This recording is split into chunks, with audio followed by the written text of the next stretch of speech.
This is Ahval Online, meeting point of accurate news and free comment on the current affairs of Turkey.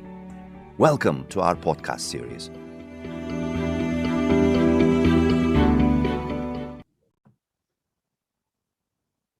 Hello, my name is Nicholas Morgan. I'm an editor at Ahval News, and this is Turkey Abroad.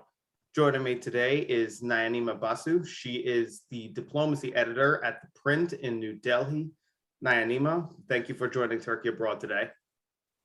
Thank you so much, Nick. Thank you for having me on the show. I saw last week that you had an interview with the new Turkish ambassador to India, and I thought it was a really interesting interview that you had with him, because very often I think the Turkish-India relationship can end up being overlooked compared to, say, Turkey's relationships with the United States, of course, the European Union, or even its neighbors in the Middle East. But of course, there's plenty of tension over the recent years between the two of them.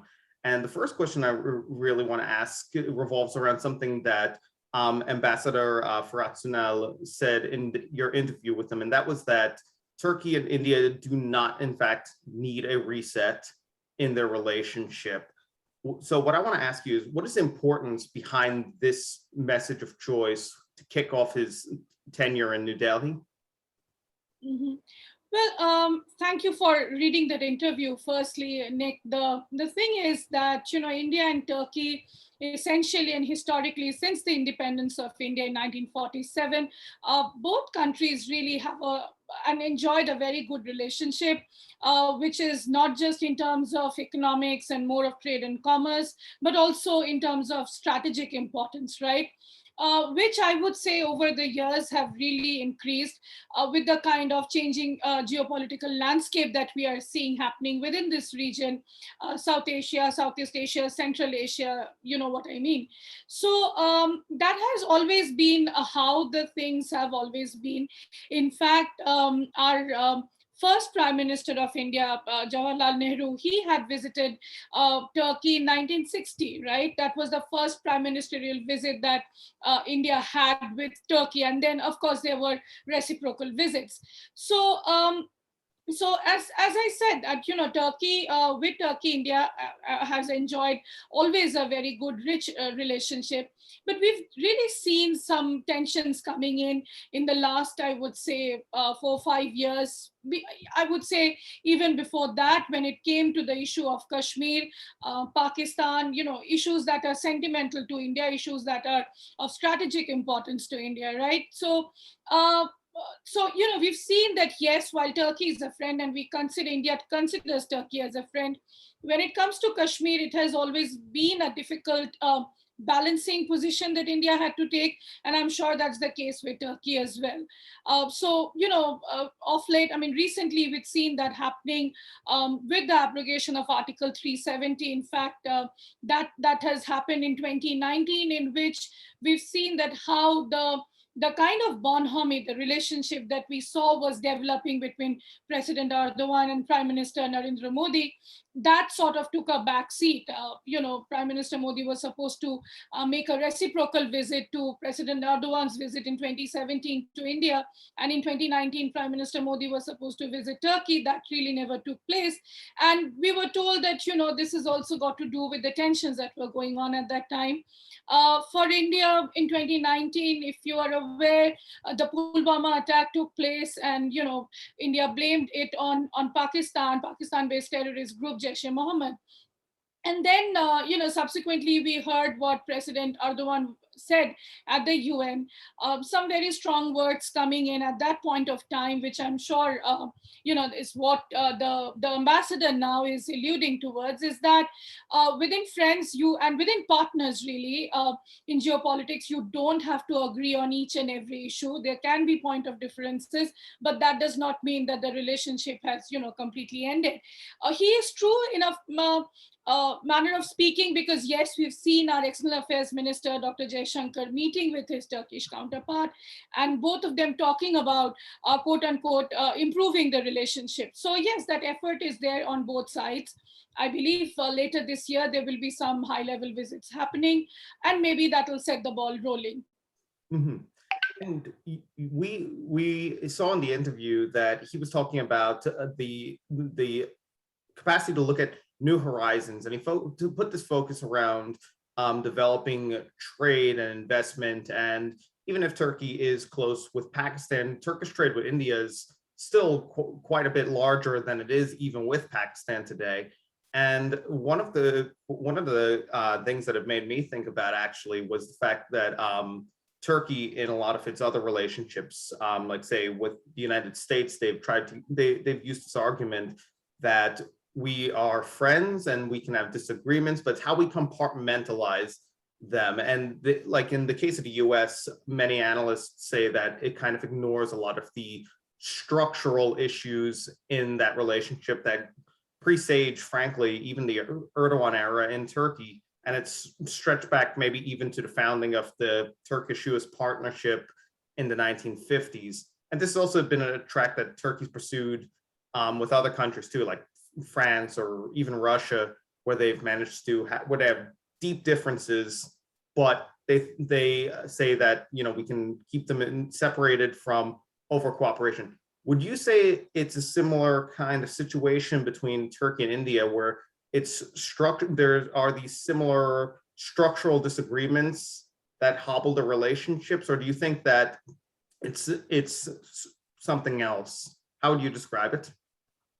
Well, as I said, you know, right from the beginning, there's been this simmering tension that, you know, when it comes to Kashmir, there's this understanding that has always been there that we cannot really see Turkey as a friend or a partner, so to say, because of the fact that, you know, they are also member of the OIC, which is the grouping of all Islamic countries. So I think that understanding is there from India's position that yes, they are being an Islamic country, will have to take positions. But having said that, it's also true that Turkey never did anything harmful, so to say, that will really upset India's equation.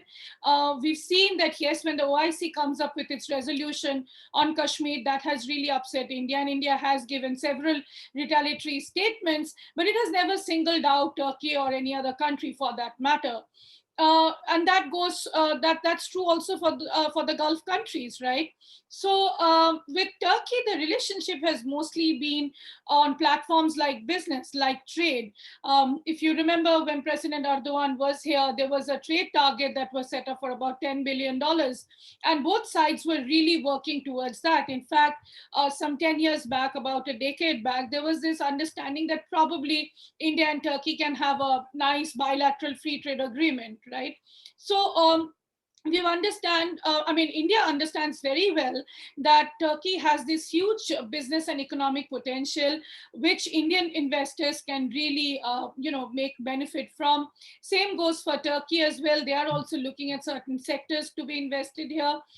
And of course, tourism. I think that's the mainstay of the relationship, more people to people connection. You'll see even now under the pandemic, people have not really stopped going to Turkey. Yes, barring certain restriction and other things.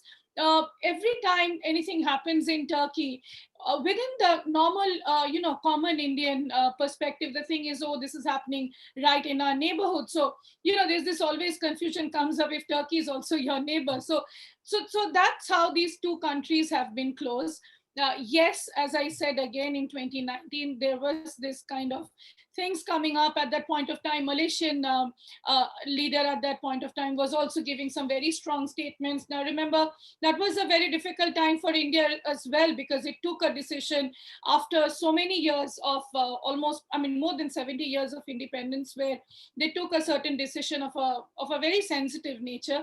And that is what the government is still dealing with. So which is why at that point of time, you believe that, okay, your friends will be standing beside you. But then I do understand, as I said, that there is this efforts from both sides now to bury the past and look forward and see what other ways that they can move forward, and understand that, yes, these will be other simmering tensions that will always remain in the relationship. and how to go forward, because that's what today the world needs really, after the pandemic. Yes. With Iran, for example, like we stopped taking oil from Iran post the American sanctions under the Trump administration, but now the Trump administration is gone, the Biden administration has set in, yet we've not really resumed taking oil from Iran. Iran understands that, and Iran is also a friendly country, India's friendly partner country. So I think that is the kind of, I would say, the new normal in geopolitics, where you move with your partner knowing that you really differ on certain sensitive issues. And it's been about a week now since your interview came out. And there's something that I was curious about, is because I've been following Turkey's other diplomatic outreach to other countries for the last year now, because at the end of 2020, Turkey began signaling that it wanted to have more dialogue and conversations again with some of their rivals of recent years, whether it was in Europe or in the Middle East. And well, the thing I wanted to ask you is that since your interview was published, what are some of the kind of initial reactions that you have seen within the India's foreign policy community to the ambassador's remarks? What's the impression they now have of Turkey-India relations? Mm-hmm. I think it overall had a positive impact, because, as I said last year and earlier this year also, India's external affairs minister had a good conversation with his Turkish counterpart, and I'm sure there are several other back channel talks also going on. See, let's also remember the fact that Turkey is one country which really, in its effort to support Pakistan, never really goes against India. It has always talked about mediation also. And now it depends on India and Pakistan whether they want that mediation or not, but they have extended that kind of a friendly gesture. Now, India has always stood firm on the fact that the Kashmir issue is a bilateral matter between India and Pakistan. But Turkey has never really, I would say, not really gone too much on one side. Yes, they openly say Pakistan is a friendly country, but they also admit that India is a friendly country. For India, Turkey is also a NATO partner, right? So you have that importance as well, being a NATO partner, a NATO country. India is now looking at Indo-Pacific, where India is also aligned towards the US in a far larger way than it used to be. India is now part of the Quad framework. So I think there is this understanding that has really come in between these two countries, that that the geopolitical headwinds are really shifting. You have a bigger China also trying to have a bigger role, play a bigger role within South Asia, and that is how I think they are looking at getting friendly with each other, work where you can work together, and maybe not work in areas where it cannot be worked out. So let's just keep that aside. And I think now the factor also is Afghanistan. With the situation there, the evolving situation, we are hearing these reports that in Afghanistan, the international airport, the Hamid Karzai International Airport, will be again guarded by Turkey as they used to do it. And Turkey is also going to play a larger role if and whenever there'll be a mainstreaming of Taliban happening within the elected framework that the government has. India has taken a position that yes, if the Taliban wants to come into the political mainstream, of course they can. I mean, after all, it's their country, but it has to be an Afghan-owned, Afghan-led process. It has to be an elected process. So I think Afghanistan will also be that factor which will bring these two countries together. And I think post my interview, that has really, that message has gone towards all stakeholders. In fact, in India's foreign policy community, that Turkey is one country that you really cannot just ignore and say that, okay, I'm upset with you, so I'm not going to talk with you. Frankly, that never works, whichever country it is. And then there are the supply chain talks that are going on. I think Turkey plays a huge role when it comes to global supply chains, which India is now also aggressively looking at to be part of, because as you are aware, in India, the economy is not really in a good situation. It is trying to again, go towards the fact that what it was pre-COVID. So jobs are getting lost every day. So I think for all that factor, you need the Turkish businessmen to also come here, and sectors to really open up. And in fact, in my interview, the Turkish ambassador has chalked out and spelled out the sectors in which Turkey would love to invest in India, and India that can look at Turkey. So I think that understanding is there, that we need each other politically, strategically, as well as economically. Mhm. You brought up Afghanistan, and that's one that I really would like to ask you on as well. But the first one, this I just want to address sort of like one of the elephants in the room in my mind, and that's the role Turkey's relationship with Pakistan plays in its relations with India. Because of course, as you mentioned, on a rhetorical level, President Erdogan and Turkey have vocally supported Pakistan when it came to Jammu and Kashmir. They have growing defense relationships with Pakistan. They were in the process of trying to sell them armed drones in recent years, and the trade relationship is improving. But as you mentioned, Turkey has hedged their bets by saying that, yes, Pakistan's a friendly country, but so is India. Do you think that there's any expectation in India that Turkey would have to change in any way its relationship with Pakistan, or is there opportunities and better relations with Turkey because they also have good relations with Pakistan? How would you describe that dynamic between the three of them? Look, as I said earlier, Nick, the fact is India has now realized, and it is not a new realization, so to say, that Turkey will always look at Pakistan favorably. I think that for this government, for the Modi government, it is also the realization that they are working with. Yes, as I said, 2019 was a difficult period for India as well. Taking a decision like that, where you take away the special status that Jammu and Kashmir enjoyed all on a sudden, was not easy for the government also. And then we've seen the kind of, the civil liberties that were sort of taken away, how Kashmir was cut off in terms of internet access, telecommunications, and other things. So the way Indian government did it, it faced a lot of criticism as well, not just from Turkey, but other countries. We've seen US also raising concerns on that. Even under the Trump administration, we've seen the British Parliament talking about it. We've seen European Union at large talking about it. So yes, I think slowly and steadily that realization has come in to the Indian government as well, that maybe the method was not proper the way it did. I think that's where the government is now looking at, rectifying some of the issues, but that's like a separate discussion. Now, coming to Turkey, I would say now, as I said, that the binding factor would be Afghanistan, and where the elephant in the room actually is Pakistan, because that's what even the Americans acknowledge, that without Pakistan, this facilitation with Taliban and the so-called peace deal between the US and the Taliban wouldn't have taken place. Now, having said that, we've seen how many times the US Special Envoy for Afghanistan, Zalmay Khalilzad, constantly visiting Pakistan. He visited India as well, to apprise the government of the fact that, US will need Pakistan, whether you like it or not, because of the fact that, the dynamics in this region is such that you would need Pakistan to do all this kind of facilitation. We've seen also under the Biden administration, some sort of strategic importance is being given to Pakistan as well. Now that they are going to withdraw very soon troops from there completely, there are talks of, how they'll be positioning their bases, where the CIA will have its offices. So all those discussions are going on. We've also heard how Pakistan National Security Advisor complaining that, President Biden has not called Prime Minister Imran Khan yet.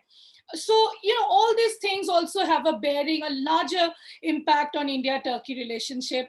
So India knows that, yes, I mean, if at this point of time, Turkey speaks to Pakistan, speaks sense in it, in the sense that, the Taliban violence, a lot of it, which the many countries, in fact, the Afghan president has also blamed Pakistan that, this Taliban violence has a tacit support from Pakistan, and Pakistan needs to stop that. So all that discussion, I think India knows that Turkey can really have with proper dialogue with Pakistan, because, fortunately or unfortunately, any which way, India has stopped having any kind of dialogue with Pakistan, at least officially. We get to hear that the back channel is sort of opened, but nobody knows what is the real outcome coming out of it. India at this point of time is also engaged for over a year now on a very bitter border standoff with China. So that's also another priority area that India has to look at. So when it comes to China, then we look at Russia. And so, it's all a complex web of issues.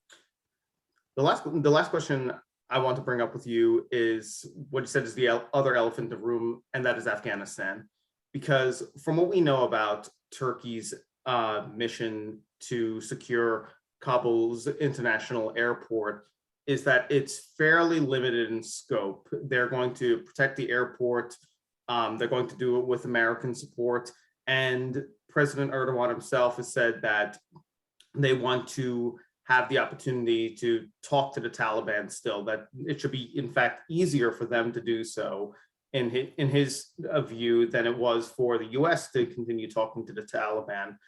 But given the recent intensification of the violence going on in Afghanistan, as the US is only several weeks from completing its withdrawal, and even as negotiations are still ongoing in Qatar between the Taliban and the Afghan national government, we're seeing some really serious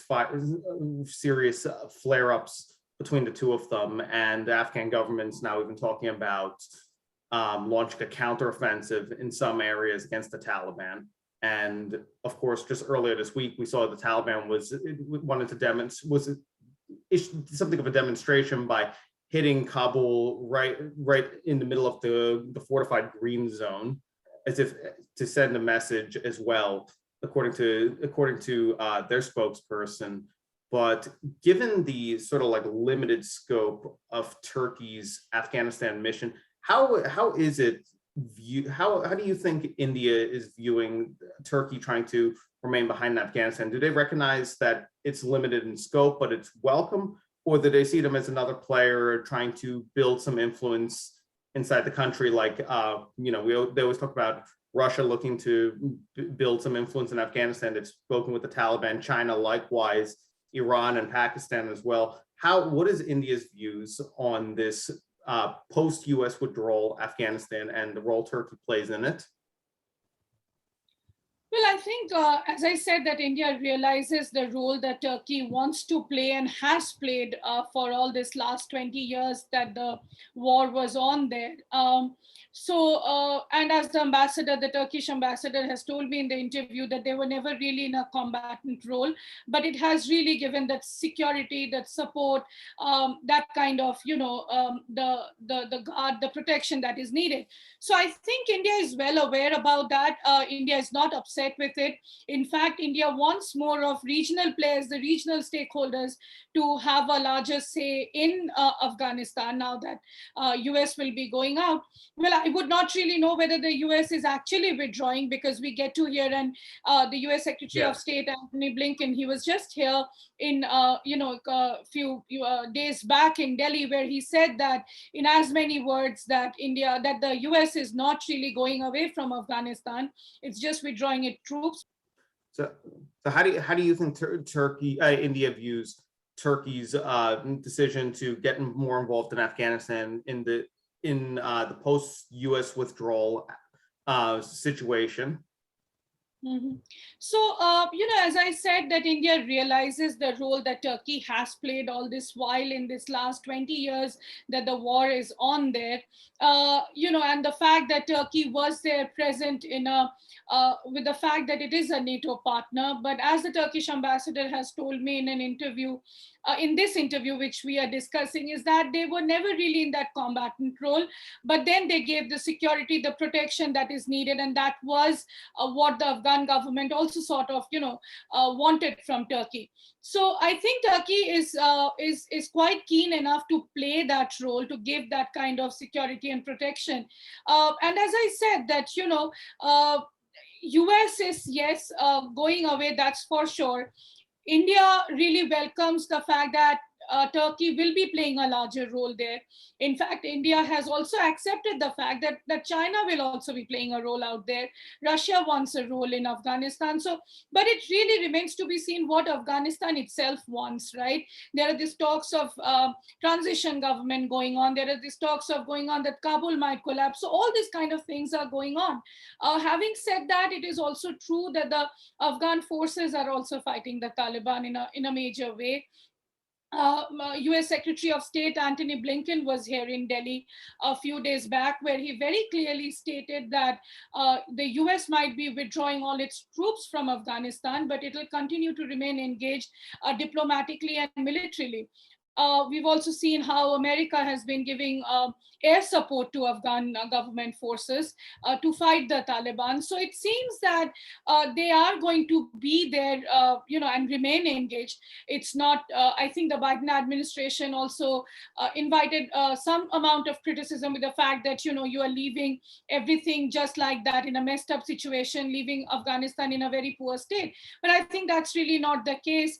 Afghanistan has also got about $100 million aid or something from the Biden administration when President Ghani and Dr. Abdullah was there in the US meeting President Joe Biden. So I think that equation is set. But India is aware about the fact that, yes, Turkey has been playing a larger role, and so has India, right? So while Turkey was and will continue to protect probably the international airport in Kabul, it is also true that India has been this large development partner. In fact, in South Asia, India has given the largest amount of aid to Afghanistan, about $3 billion from building a dam, other major structures, infrastructure, and really supporting the society to come out of the, from the ravages of war. So I think Turkey also understands the role that India played in Afghanistan and wants to play. And I think India has that realization that Turkey will be a responsible player in Afghanistan, because frankly, if things destabilize in Afghanistan, that's of no use, and that's not going to benefit anyone within, in the larger region that is there of Afghanistan. Nayanima, I really do appreciate you taking the time to speak to me about the Turkey-India relationship. It's not one that I often get an opportunity to cover, but I really would like to thank you for taking the time to share your thoughts, and to also feel free to always come back to Turkey Abroad sometime in the future. Sure, I will. Thank you so much for having me on the show, Nick. You please take care. The pleasure is mine. My name is Nicholas Morgan, and this is Turkey Abroad.